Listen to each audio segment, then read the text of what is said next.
اللہ اللہ اللہ اللہ الحمدللہ رب العالمین والصلاة والسلام علی سید المرسلین وعلی آلہ واصحابہ اجمعین اما بعد رب اشرح لی صدری ویسر لی امری واحلل عقدۃ من لسانی یفقہوا قولی رب زدنی علما رب یسر ولا تعسر وتمم بالخیر اما بعد السلام علیکم ورحمۃ اللہ وبرکاتہ۔ ایک اور صبح کا آغاز قرآن سمجھنے سے کرتے ہیں۔ سورۃ البقرہ کی آیت نمبر 208۔ اللہ کے فضل و کرم سے آج ہم سمجھیں گے۔ اس دعا کے ساتھ آغاز کرتے ہیں کہ اللہ تعالیٰ اس قرآن کو سمجھنے، اس پر عمل کرنے اور ہمارے دلوں کو اس کی محبت سے بھر دے اور ہمارے دلوں پر اس کو اثر کرنے والا بنا دے، کیونکہ انسان کے عمل کے اندر اس وقت تک تبدیلی نہیں آ سکتی جب قرآن کی آیتیں اس کے دلوں پر جب تک اثر نہ کریں۔ تو ہم نے دیکھا ہے پچھلی آیات کے اندر 204 سے لے کر 207 تک اللہ رب العزت نے دو کریکٹرز کا موازنہ کیا ہے۔ ایک وہ انسان جو منافق ہے، اوپر سے اور ہے، اندر سے اور ہے، اور پھر اللہ تعالیٰ نے بتایا کہ وہ کتنا ڈینجرس ہو سکتا ہے، وہ کس طرح کی منصوبہ بندیاں کرتا ہے انسانوں کے خلاف اور انسانیت کے خلاف۔ اس کے بعد اللہ تعالیٰ نے بہترین لوگ جو روئے زمین پر پائے جاتے ہیں، ایک آیت مبارکہ میں ان کی مثال دے کر ہمیں اللہ تعالیٰ نے سمجھایا ہے کہ اللہ کو کیسے کریکٹر کے لوگ پسند ہیں۔ اب اس آیت مبارکہ میں اللہ تعالیٰ نے ہم سب کو، اہل ایمان کو دعوت دی ہے کہ سب اس کریکٹر کو اپنا لو۔ آئیے دیکھتے ہیں آیت کا ترجمہ اور پھر اس کی تفسیر کرتے ہیں۔ اعوذ باللہ من الشیطان الرجیم، بسم اللہ الرحمن الرحیم۔ یا ایھا الذین آمنوا ادخلوا فی السلم کافہ ولا تتبعوا خطوات الشیطان انہ لکم عدو مبین۔ اے ایمان والو، یا ایھا الذین آمنوا، اے ایمان والو، ادخلوا فی السلم، داخل ہو جاؤ، فی السلم، اسلام کے اندر۔ اگر سلم ہو تو اس کا مطلب سین کے زبر کے ساتھ صلح ہوگا، لیکن یہ سین کی زیر کے ساتھ ہے تو مطلب ہوگا دائرہ اسلام میں داخل ہو جاؤ، کافہ، پورے کے پورے۔ ولا تتبعوا، اور پیروی نہ کرو، فالو نہ کرو، پیچھے نہ چلو، خطوات الشیطان، شیطان کے قدموں کے پیچھے نہ چلو، انہ لکم عدو مبین، بے شک وہ تمہارا واضح دشمن ہے۔ ذرا آیت کا ترجمہ پیچھے سے کریں تاکہ آیت کی آپ کو اور اچھی سمجھ آئے۔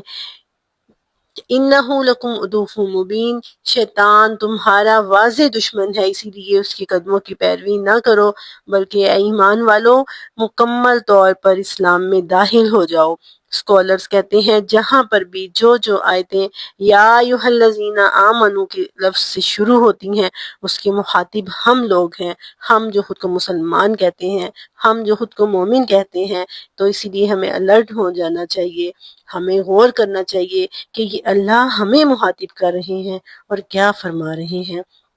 اللہ تعالیٰ نے فرمایا کہ دو طرح کے لوگ میں نے تمہیں بتائے ہیں، اب پہلے لوگوں جیسا نہیں ہونا، دوسرے لوگوں جیسے ہونا ہے جنہوں نے اپنی زندگی اللہ کی رضا کے لیے وقف کر دی ہے، اپنے آپ کو راضی برضا کر دیا ہے کہ وہ اللہ کی رضا پہ راضی ہوتے ہیں، اور پھر رضی اللہ عنہم ورضوا عنہ، اللہ ان سے راضی اور وہ اللہ سے راضی۔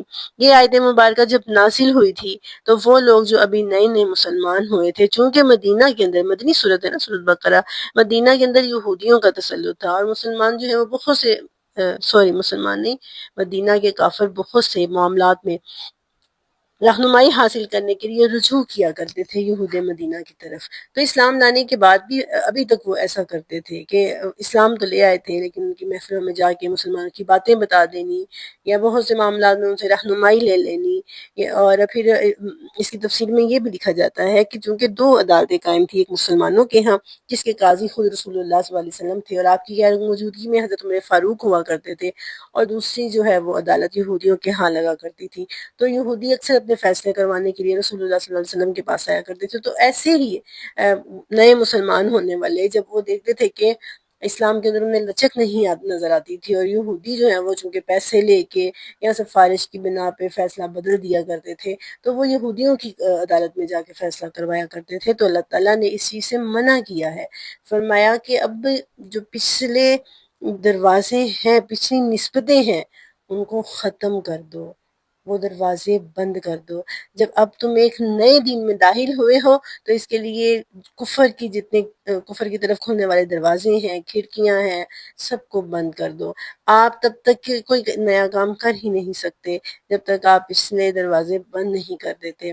یہاں پر مجھے طارق بن زیاد کی وہ بات یاد آ رہی ہے کہ جب اس نے اپنے مجاہدین سے یہ کہا تھا کہ بند بوٹ کشتیاں جلا دو، اور پھر جب انہیں پتہ چل گیا تھا کہ واپسی کا راستہ بند ہو گیا ہے تو پھر فتح و کامرانی ان کا مقدر بنی اور 800 سال تک انہوں نے اسپین پر حکومت کی۔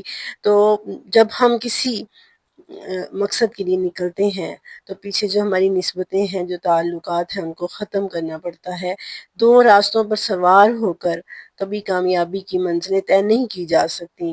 اللہ تعالیٰ نے انہی منافقین کے بارے میں کہا مذبذبین بین ذالک لا الہ ہؤلاء ولا الہ ہؤلاء، یہ بیچ میں تذبذب کا شکار رہتے ہیں، کنفیوژن کا شکار رہتے ہیں، نہ اس طرف پورے ہوتے ہیں نہ اس طرف پورے ہوتے ہیں۔ تو یہ انسانی زندگی کی ایک مثال ہے کہ دو کشتیوں کا سوار کبھی منزل تک نہیں پہنچ سکتا۔ جو لوگ کناروں پر کھڑے رہتے ہیں اور خشکی کا اور پانی کا دونوں کا مزہ لینا چاہتے ہیں، آنے والی لہریں انہیں بہا کر لے جاتی ہیں۔ خس و خشاک ثابت ہوتے ہیں وہ جو لوگ سمندر کی گہرائیوں میں اترنے کا فن جانتے ہیں، اور جو لوگ تند و تیز لہروں کا مقابلہ کرنا جانتے ہیں، جو لوگ ہواؤں کی سختیوں کو برداشت کرنا جانتے ہیں، وہی لوگ ہمیشہ دنیا میں کامیاب اور کامران رہے ہیں۔ یہ آیت کا سیاق و سباق میں نے آپ کو بتایا، لیکن اس کے مخاطب اصل میں ہم لوگ ہیں۔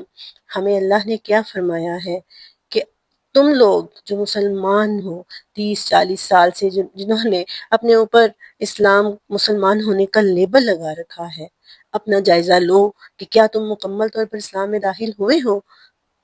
اور پیچھے ہی اللہ تعالیٰ نے فرمایا ہے پچھلی آیات سورۃ بقرہ کے شروع میں جو ہے وہ اللہ تعالیٰ نے یہودیوں کا ذکر کرتے ہوئے افتؤمنون ببعض الکتاب وتکفرون ببعض، کہ کتاب کے بعض حصے کے ساتھ تو ایمان لاتے ہو اور بعض کا کفر کرتے ہو۔ تو یہاں پر اللہ تعالیٰ نے وہاں پر بھی ہم نے بارہا یہ بات کی تھی کہ اللہ نے یہودیوں کا ذکر کر کے، ان کے کرتوتوں کا ذکر کر کے ہمیں ہمارے اعمال کا آئینہ دکھایا ہے۔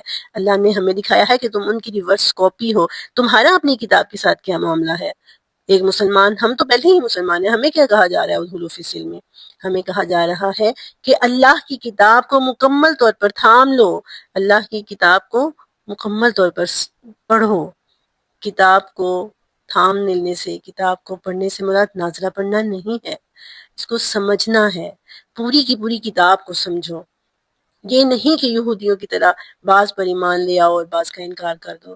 اب ہم دیکھیں، میں اور آپ اپنا جائزہ لیں، ہم میں سے کتنے لوگ ہیں جنہوں نے پوری کتاب کو سمجھا ہے؟ ہم میں سے کتنے ہیں جنہوں نے آدھی کو سمجھا ہے؟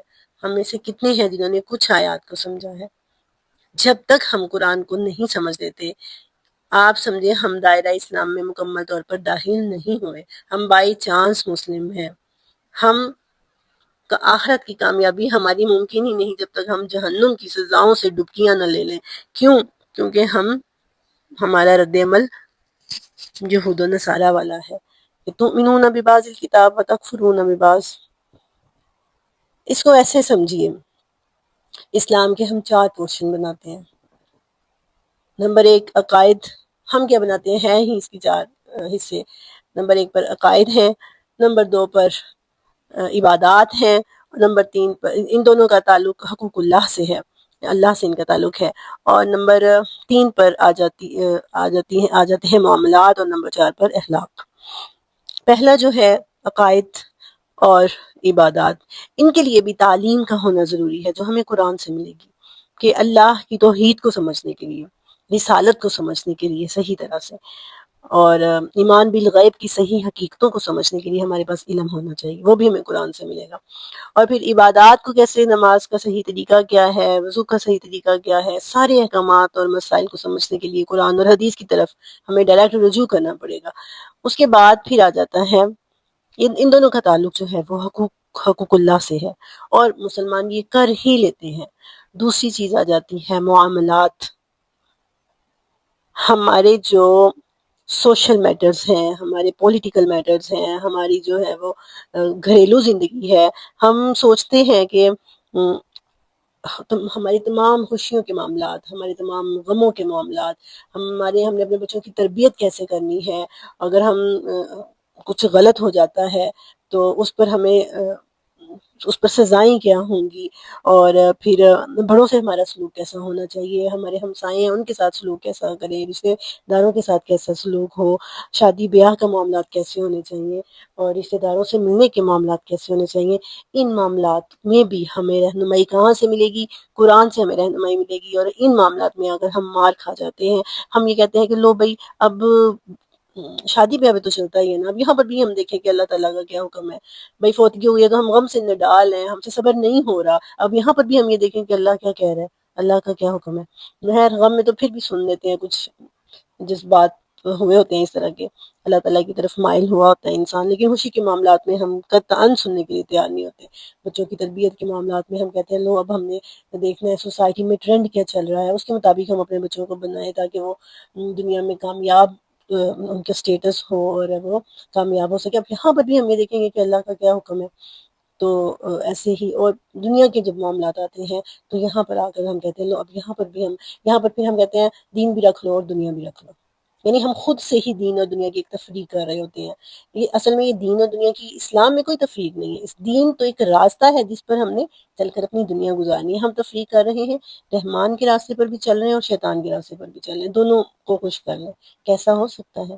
کیا رحمان اور شیطان دونوں ایک ہی وقت میں خوش ہو سکتے ہیں؟ نہیں، ایک کو ناراض کرنا پڑے گا۔ تو یہاں پر آ کر جو ہے نا ادخلوا فی السلم والا معاملہ ہمارا نہیں رہتا، یہاں پر آ کر ہم مار کھا جاتے ہیں۔ اخلاق کے اندر غصے پر قابو پانا، ہر کام میں اللہ کی رضا کو دیکھنا، نرمی اختیار کرنا، چھوٹوں کے ساتھ شفقت کرنا، بڑوں کے ساتھ محبت والا معاملہ کرنا، یتیم کے ساتھ حسن سلوک کرنا، اس کے مال کے معاملے میں احتیاط برتنا، جو ہمارے ملازم ہیں، جو ہمارے انڈر ہیں، ان کے ساتھ معاملہ کرتے ہوئے رسول اللہ کی سنت کو اپنانا، اور ہر معاملے میں رسول اللہ صلی اللہ علیہ وسلم کی سنت کو اپنانا، یہاں پر آ کر جو ہے وہ ہم مار کھا جاتے ہیں، یہاں پر آ کر جو ہے وہ ہم رہ جاتے ہیں، یہاں پر آ کر پھر ہم دو کشتیوں کے سوار ہو جاتے ہیں۔ ہم کہتے ہیں جی دین بھی رکھ لو اور دنیا بھی رکھ لو، ممکن نہیں ہے۔ آپ دیکھیں، آپ ریسنٹلی آپ گرمیاں ہیں، آپ مثال لے لیں، آپ نے اپنے روم میں اے سی چلایا ہوا ہے اور آپ نے روم میں کولنگ کرنی ہے اور آپ دروازہ کھلا چھوڑ دیں، کیا کمرے کے اندر کولنگ ہو جائے گی؟ کمرے میں کولنگ کرنے کے لیے آپ کو تمام کھڑکیاں دروازے بند کرنے پڑیں گے، ایسا ہی ہے نا؟ ایسے ہی اسلام پر مکمل عمل کرنے کے لیے آپ کو باقی مذاہب کی کھڑکیاں دروازے بند کرنے پڑیں گے۔ جتنا جتنا آپ اسلام کو گہرائی سے سمجھیں گے، اس پر عمل کریں گے، آپ یقین کریں زندگی میں سکون آ جاتا ہے۔ میں کبھی کسی مومن کو آپ یہ نہیں سنیں گے، اس کے پاس دولت کی کمی ہو سکتی ہے، اس کے پاس مال کی کمی ہو سکتی ہے، اولاد کی، کسی بھی طرح کی اس کے پاس کمی ہو سکتی ہے، لیکن کبھی وہ آپ کو یہ نہیں کہے گا کہ میری لائف میں سکون نہیں ہے۔ میں نے ایسے لوگوں کو دیکھا ہے جن کے پاس پاپولیرٹی کی پیک پہ ہوتے ہیں، وہ دولت کے ڈھیر ہیں، ہر طرح کی آسائشیں ہیں، لگژری لائف گزار رہے ہیں، لیکن ایک بات وہ ضرور کہیں گے کہ ہماری زندگی میں سکون نہیں ہے۔ اسلام آپ کو خوشحال اور پرسکون زندگی دیتا ہے، لیکن ضرورت اس چیز کی ہے کہ اس کو مکمل اپنایا جائے۔ صبغۃ اللہ ومن احسن من اللہ صبغہ، اللہ کے رنگ میں رنگ جاؤ۔ اب آپ دیکھیں نا، جب کپڑے پر کوئی رنگ چڑھتا ہے، جب تک وہ پوری طرح نہیں چڑھے گا کپڑے کے اندر خوبصورتی نہیں آتی۔ ایسے ہی اسلام کی خوبصورتی ایک مومن کے اندر تب تک نہیں آتی جب تک وہ مکمل طور پہ اس کو اپنا نہیں لیتا۔ رسول اللہ صلی اللہ علیہ وسلم نے فرمایا کہ تم اس وقت تک ایمان کی حلاوت کو نہیں محسوس کرو گے جب تک کہ تمہارے لیے گناہ کا کام کرنا یا کفر کی طرف لوٹنا اتنا مشکل ہو جاتا ہے جتنا کہ ہاتھ پر انگارہ رکھنا مشکل ہو جاتا ہے۔ یہ آیت اتنی خوبصورت اور اتنی جامعیت رکھتی ہے کہ اس پر گھنٹوں جو ہے وہ بولا جا سکتا ہے۔ بس ضرورت اس چیز کی ہے کہ اللہ تعالیٰ ہمیں سمجھ عطا فرمائے اور ہمیں یہ توفیق عطا فرمائے، ہمارے دلوں میں اسلام کی اور قرآن کی اس طرح سے محبت پیدا کر دے کہ ہم مکمل طور پر اپنے آپ کو اللہ کے رنگ میں رنگ لیں اور مکمل طور پر اسلام میں داخل ہو جائیں۔ اللہ سے دعا ہے کہ وہ ہمیں عمل کرنے کی اور قرآن سے محبت کرنے کی توفیق عطا فرمائے۔ آمین۔ وآخر دعوانا ان الحمد للہ رب العالمین۔